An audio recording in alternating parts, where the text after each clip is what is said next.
ఈ రోజు మీ అందరి కోసం ఒక మంచి వీడియోతో అయితే వచ్చేసాను. అదేంటంటే డ్రింక్ బాటిల్స్ ని వేస్ట్ గా పడేస్తూ ఉంటాం కదా, అలా వేస్ట్ గా పడేయకుండా ఆ డ్రింక్ బాటిల్స్ ని ఎలా యూజ్ చేసుకోవాలో ఇప్పుడు మనం చూసేద్దాము. మా పెరట్లో అయితే ఒక పెద్ద నిమ్మ చెట్టు ఉంది. ఆ నిమ్మ చెట్టుకి అయితే బోల్డ్ అని కాయలు అయితే కాసాయి. ఈ సమ్మర్ టైంలో ఈ కాయలు మాకు చాలా బాగా యూజ్ అయ్యాయి. కాకపోతే నిమ్మ చెట్టు పెద్దగా ఉండడం వలన ఈ కాయలు తీయడం చాలా ఇబ్బంది అయ్యేది, ముళ్ళులు గుచ్చుకుండేవి.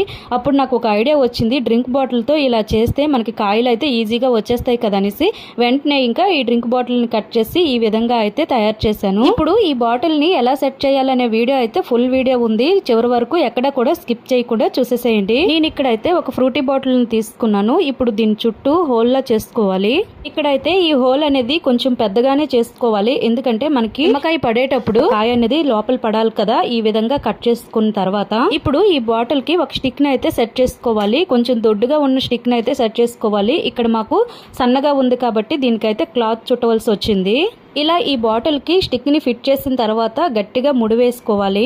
ఇక్కడ మనం ఫిట్ చేసేటప్పుడు చాలా స్ట్రాంగ్ గా ఫిట్ చేసుకోవాలి, ఎందుకంటే మనం లెమన్ తీసేటప్పుడు బాటిల్ జారిపోకుండా ఉండాలి. అలానే ఇదంతా ఫిట్ చేసిన తర్వాత బాటిల్ అనేది కదలకుండా చూసుకోవాలి. ఇక్కడ మనకి నిమ్మకాయలు తీసే దొనికర్ర అయితే రెడీ అయిపోయింది. ఇప్పుడు మీకు మా చెట్టుని చూపిస్తాను. ఇదిగోండి, ఇదే మా పెరట్లో ఉండే నిమ్మ చెట్టు. చాలా పెద్దగా ఉంది కదా. ఇప్పుడు నిమ్మకాయలు తీయడానికి ఎటువంటి ఇబ్బంది కూడా లేదు, చాలా ఈజీగా తీసేవచ్చు. ఇవి నిమ్మకాయలే కాదు, మనము ఈ స్టిక్ తో జాంకాయ అయినా సరే ఈ దొనకరతో తీసుకోవచ్చు. నేనైతే ఓన్లీ నిమ్మకాయల కోసమే ఈ దొనకర తయారు చేశాను, అందుకని చిన్న బాటిల్ పెట్టాను. లేదంటే పెద్ద బాటిల్ పెట్టామంటే మనం జాంకాయలైనా అలానే మామిడికాయలైనా ఏవైనా సరే ఈ కర్రతో తీసుకోవచ్చు. కాకపోతే ఏం చేయాలంటే మనకి 2 లీటర్స్ బాటిల్ ఉంటుంది కదా, ఆ బాటిల్ పెడితే పెద్ద కాయలైనా సరే మనకి ఈ దొనకరతో ఈజీగా వచ్చేస్తాయి. ఈ వీడియో అయితే మీకు యూజ్ అవుతుందని అనుకుంటున్నాను. మీరు కూడా ఒకసారి ట్రై చేసి చూడండి. మీ ఇంట్లో మ్యాంగో గానీ లెమన్ గానీ లేదంటే జాన్ చెట్లు ఏమున్నా సరే ఇలా బాటిల్ తో దొనకర సెట్ చేసుకుని ఈజీగా తీసుకోవచ్చు. నెక్స్ట్ వీడియోతో మళ్ళీ కలుద్దాం. Thank you for watching.